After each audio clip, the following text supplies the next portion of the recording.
Getting good sleep is one of the biggest things that can make or break your trip. You arrive at your destination after long flights and layovers, you're exhausted in a different time zone with strange noises and lights, and you spend all night tossing and turning in a strange bed.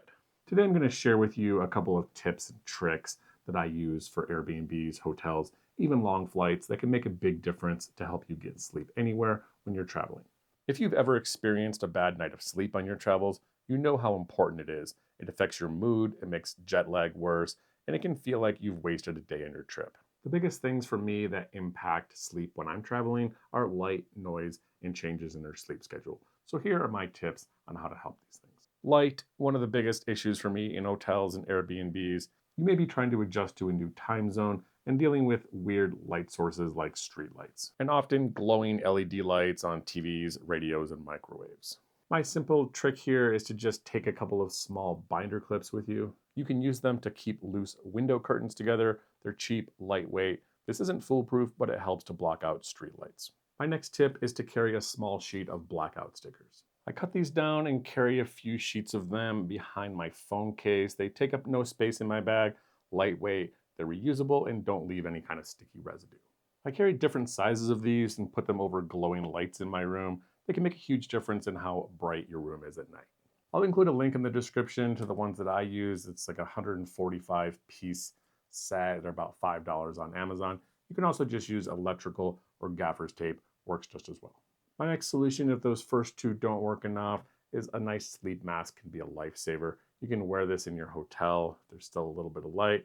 Also, these do double duty for blocking out light, help you sleep when you're on the airplane. My next tip for getting good sleep when you travel is to block out the noise. You can't control if your hotel is next to a busy street or loud neighbors, but you can use a good pair of noise-canceling sleep buds to block out all these sounds. I've switched from these larger earbuds to these Soundcore A30 specials because they have a much slimmer profile. These aren't going to press into your ears when you're sleeping on your side. Combine that with noise-canceling, background sounds. These do a great job to block the outside world and help you sleep when you're traveling. The bonus with these is they work just like regular earbuds, connect Bluetooth to your phone. This little flap here helps keep them in place, so they're great for using at the gym or if you want to listen to movies when you're on an airplane. The next way that I use to block outside noises is just a simple white noise machine. I really like this little thing because I like the background noise even when I'm not sleeping. This is tiny, it has a long battery, and I prefer to have a dedicated device over using a phone app. This little one that I have is from Babaleo, which I'll include a link to in the description below. My next tip for getting good sleep when you travel is to adjust your sleep schedule to your new destinations as quickly as possible. For example, if you land in the morning or afternoon, avoid going to your hotel for a nap. Try and stay awake as late as possible so you can get to sleep at your new destination's normal bedtime. And when you wake up in the morning, avoid sleeping in and get outside of your room as early as you can. Take a walk, go to a coffee shop, get some caffeine, get some exercise and sunlight as soon as possible. Next, you want to eat like a local. Depending on which direction you traveled and how far you went, your eating schedule is likely out of whack. So even if you're not hungry, switching your eating times to the meal times at your destination is going to help you switch your time zones much faster and easier.